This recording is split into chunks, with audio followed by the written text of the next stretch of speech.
Assalamualaikum warahmatullahi wabarakatuh. Ketemu lagi di dalam konten cerita wayang. Terima kasih kepada teman-teman yang sudah mengklik video ini dan sudah senantiasa menunggu daripada konten-konten terbaru daripada channel cerita wayang. Dan terima kasih juga yang telah mengetik tombol like, subscribe, serta komen, dan terus berikan dukungan dengan membagikan video ini sebanyak-banyaknya. Dan kita akan terus menceritakan tentang Pandawa dan Kurawa muda.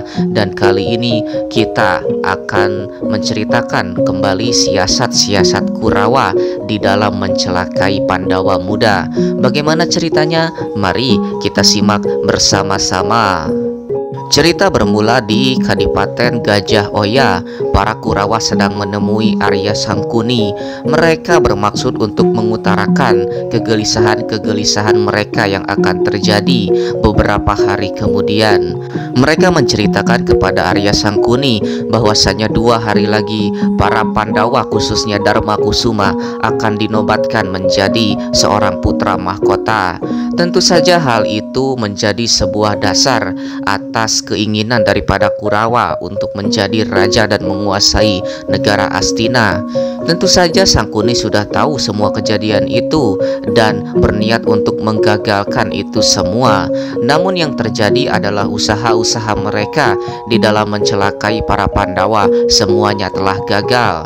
Para Pandawa sudah banyak sekali dicelakai oleh Sangkuni dan para Kurawa, namun semuanya gagal. Terutama Bima yang sudah kita ceritakan kemarin, susah sekali untuk mencelakainya, dan Sangkuni pun kehilangan taktik dan kehabisan cara. Namun tidak lama berselang, kemudian datanglah salah seorang penjaga rumah daripada Arya Sangkuni. Sang penjaga rumah dengan cemas menghampiri Sangkuni dan menceritakan apa yang sesungguhnya terjadi. Ternyata rumah dari Arya Sangkuni terbakar habis oleh api. Mendengar semua kejadian itu, Sangkuni bukannya panik, dia malah tersenyum dan sejenak mendapatkan sebuah ide. Lantas kemudian setelah sang prajurit pergi, kemudian Sangkuni pun berbicara serius dengan para Kurawa. Sangkuni menceritakan rencananya bahwasanya Sangkuni akan membuat para Kurawa terbakar di sebuah rumah. Cara-caranya yaitu membuat sebuah rumah yang terbuat dari bahan-bahan yang mudah terbakar. Kemudian Sangkuni pun mencari seorang pembuat rumah yang menjadi landasan untuk rencana dari Arya Sangkuni. Kemudian dipanggillah sang ahli membuat bangunan, yaitu Purocana, seorang arsitek membuat keraton. Purocana diminta untuk membuat sebuah keraton yang dari bahan-bahan yang mudah terbakar. Kemudian keraton itu harus jadi selama 2 hari. Purocana kemudian memikirkan sebuah cara keraton yang mudah terbakar dan kemudian bisa diselesaikan dalam jangka 2 hari. Purocana datang ke keraton bersama sang putra, yaitu yang selalu membantu Purocana di dalam mengerjakan semua bangunannya. Kemudian Purocana pun mengusulkan bahan-bahan yang akan digunakan untuk keraton ini adalah merupakan bahan sejenis serat dan juga bahan-bahan yang menyerupai lilin. Dengan kedua bahan itu tentu saja rumah akan menjadi mudah terbakar. Dan kemudian tibalah pengerjaan akan dikerjakan oleh Purocana bersama sang putra demi menjadikan sebuah keraton yang megah namun dikerjakan dalam 2 hari dan juga mudah terbakar. Namun ada sesuatu yang menarik yang terjadi. Sang anak yang merupakan anak dari sang pembuat bangunan kemudian merasa iba dan kasihan kepada Pandawa. Sang anak merasa bersimpati kepada para Pandawa dan kemudian melaporkan semua rencana Arya Sangkuni kepada Yamawidura. Kemudian Yamawidura pun takut akan terjadi hal-hal yang mencurigakan, kemudian menyuruh kepada sang anak Purocana dan membayar 2 kali lipat demi membuat sebuah terowongan. Terowongan itu adalah terowongan apabila nanti terjadi sesuatu yang mencurigakan atau tidak diinginkan, para Pandawa bisa menyingkir atau keluar dari keraton tersebut. Kemudian sang anak pun menyetujui syarat-syarat yang diutarakan oleh Yamawidura dan kemudian singkat cerita pengerjaan keraton itu pun dijalankan. Singkat cerita, 2 hari kemudian Darmakusuma pun diangkat menjadi putra mahkota di negara Astina oleh Prabu Dastarata. Lalu kemudian untuk merayakan itu, para Kurawa pun mengundang para Pandawa untuk merayakan atas keberhasilan Darmakusuma. Mereka diundang untuk menjamu para Pandawa di keraton baru mereka. Pandawa pun menyetujui pesta tersebut tanpa merasa curiga sedikit pun. Namun karena Dewi Kunti sudah curiga terlebih dahulu, Dewi Kunti pun memutuskan untuk ikut ke dalam pesta tersebut. Pesta yang diadakan oleh para Kurawa sangatlah meriah. Mereka pun makan dan minum serta diiringi oleh tarian-tarian yang sangat mewah. Kemudian tanpa mereka sadari bahwasanya di dalam minuman-minuman mereka terdapat sebuah racun. Dan ketika pesta sudah usai, para Kurawa pun meminta kepada para Pandawa untuk menempati kamar-kamar yang sudah disediakan. Kemudian mereka pun tiba di sebuah kamar yang sudah disediakan dan mereka pun tertidur pulas. Namun di antara mereka semua, Bima yang selalu terjaga dan selalu merasa curiga kepada keraton ini. Keraton ini sangatlah besar dan megah, namun terlihat sangat sepi. Karena benar saja di dalam keraton ini tidak ada siapa-siapa lagi. Para Kurawa sudah meninggalkan keraton ini tanpa mereka semua ketahui. Bima berusaha untuk tetap terjaga di antara rasa kantuknya yang sangat berat, sementara para saudaranya dan ibunya yaitu Dewi Kunti sudah tertidur sangat pulas. Dan benar saja ternyata kecurigaan Bima sangat beralasan. Tiba-tiba terciumlah sebuah asap yang sangat pekat.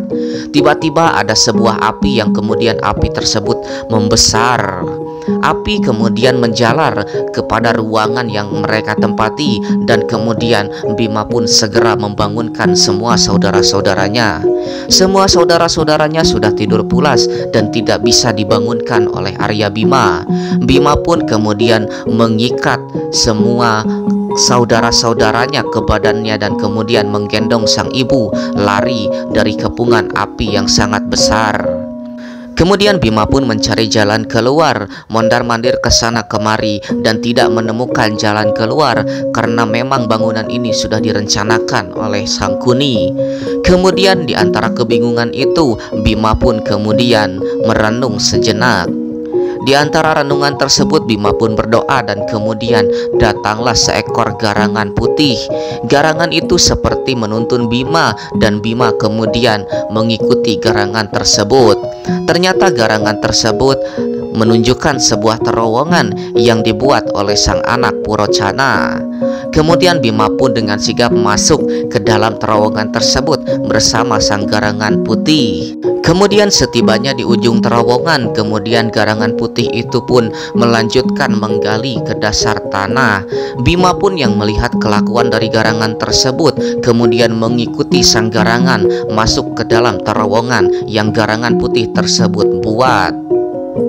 Ternyata garangan tersebut membawa mereka ke dasar bumi, yaitu di Catur Pertala. Mereka tiba di depan sebuah keraton yang begitu megah dan kemudian sang garangan putih itu pun mengajak dan membawa mereka semua ke dalam keraton di Catur Pertala tersebut.